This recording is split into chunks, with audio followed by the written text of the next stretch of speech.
Oh,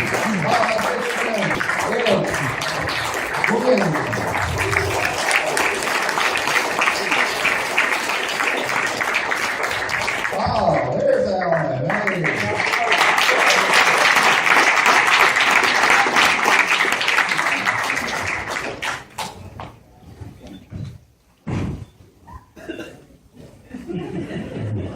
All right.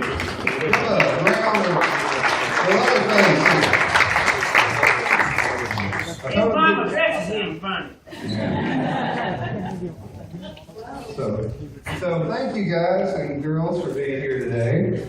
And we're going to start off the Q&A, and I'm going to actually start it off. So the number one question is, how did you all get involved with the Texas Chainsaw Massacre? Oh, for Christ's sake. You gotta remember now. I took the left and fifth seat. Well, mine's probably the easiest story. My sister was married to Kim Hankel. So he didn't have much of a choice. One way to get into show business. Yeah, right. What do they call that? Nepotism? Yeah, that's what it is. Well, that's one word for it. Not the one I had when I Here's a was. mic, everybody. Do that again.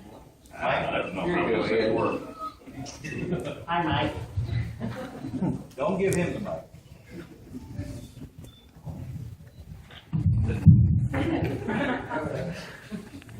Good. Oh, good. Don't give it to Terry if you turn out. Be here until 4 o'clock. I'll make it short. They saw my picture in the paper from doing a play in Austin, and I went down to audition. And then I didn't know if I wanted to do it because it was, non-union. We didn't know anything about it, so I talked to a friend and he said, well, why don't you just do it? Just do it. So I thought, well, what should I do? He said, call him. So I called Kim and I said, really, I'm interested. He said, well, wear some short shorts and come down. So I put on my short shorts and I rode my bicycle over to 22nd Street or something, wherever it was. And I went in and I auditioned again. And we auditioned. I think we knew there was new coming in town. I always was trying to keep up with whatever new stuff was coming in. This was something done by our own Texas boys, right in the heart of Austin.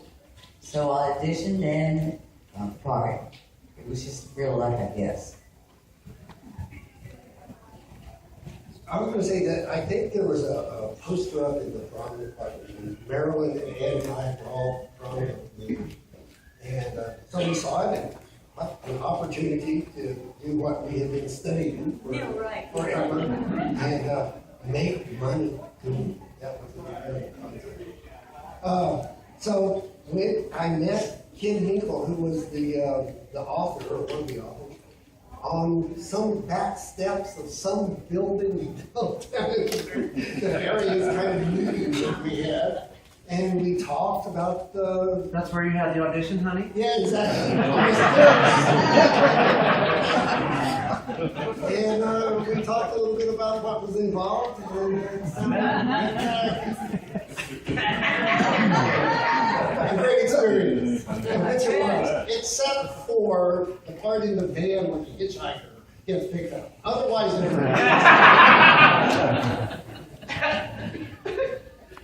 I'll pay for that, I think.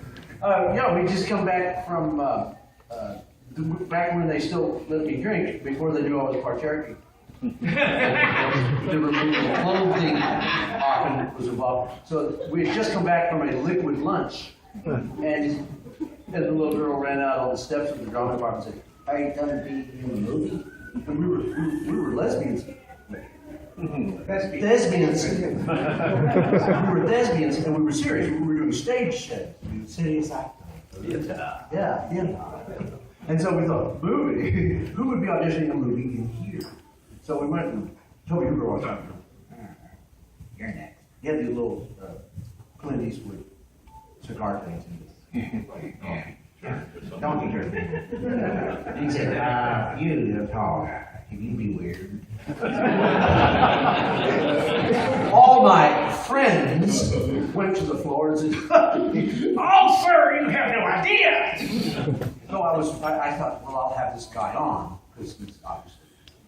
So I did my paranoid schizophrenic nephew, for real, who I have. And I did all the things he does. And I looked over and told you that this one was the color of this woman's clothing. And thought, you'd like to sign here, please? You're right.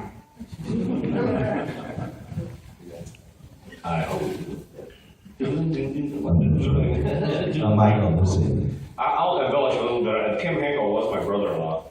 I was doing a children's play at children's theater at the Goodman Theater in Chicago. I was doing a play called The Taradiddle Tales, and we were wearing party-colored tights.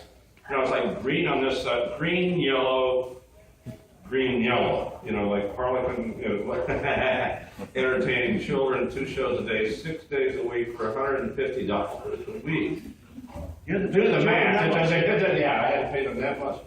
Then, Kim Hankel called and said, John, man, you've got to remember this is the 70s, man. Are you crazy, man? And I said, well, Kim, you know me, of course you're not crazy. Why? I got something I want you to do, man. So he explained it to me, and I explained the role, and I went down the following day to the producer's office at the Goodman, and to put in my notice, her name was Bella Itkin. She was this Russian woman, lifelong theater. Her whole family was like the backbone of the Russian theater or something, I don't know. She had one kind of eye that went out this way, and there was always a little kind of yellow custard running out of her.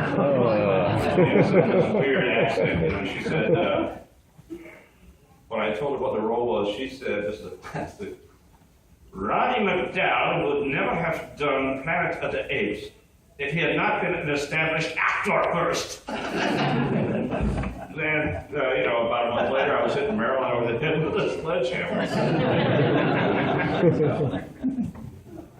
Well, my tale is fairly brief, but what confuses me is I got the same instructions as Terry did about wearing short shorts before. I'm not sure what they thought about my acting abilities, but it's very strange. No, the long and the short of it is, I owned a truck.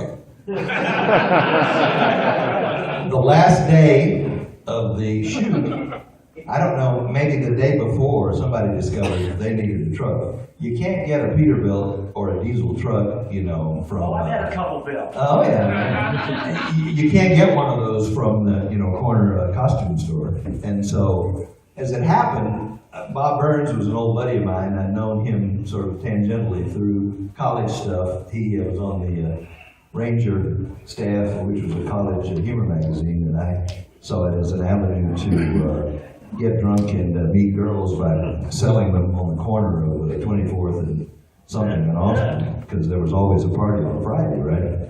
So anyway, Burns knew me sort of through that effort, and also happened to know that after my extensive 2-year rock and roll career in San Francisco, that I was now a truck driver and lived in Austin. And he called me up and said, would you like to be in a movie? And I said, would you like to hire a truck?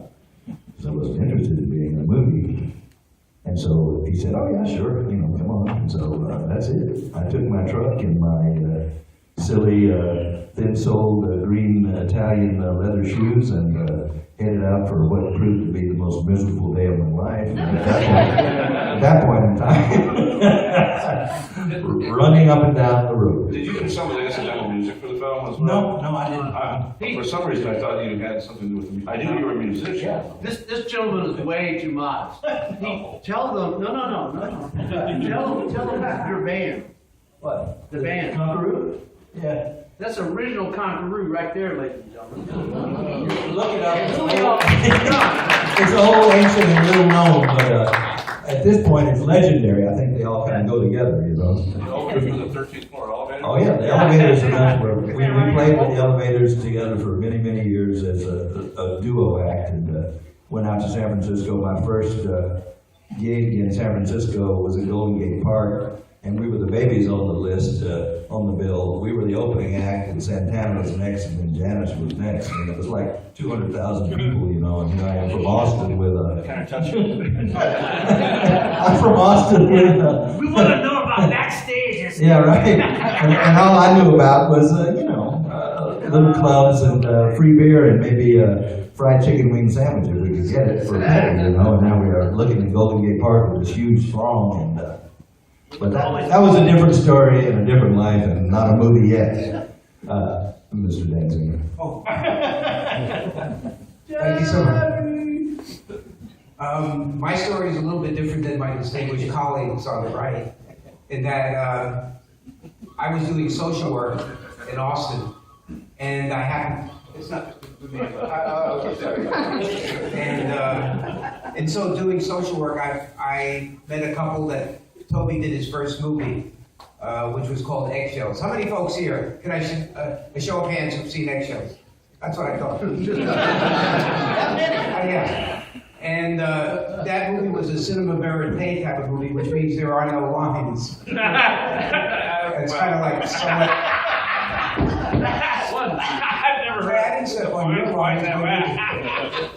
But anyway, based on being in Eggshells, when they wrote Chainsaw, they actually came to me and said, "We want you to play this part of Jerry." So I'm not an actor, as you can tell from the movie. But I really had a great time, and that was how that came about. Is by being in the movie, they asked me to be Jerry in what turned out to be a classic, and it's due to you guys. So we would be here if it wasn't Yes, for you. thank you so much.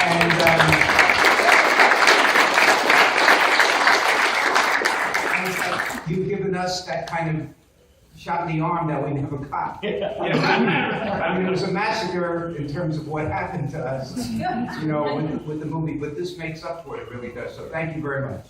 Thank you. Next question.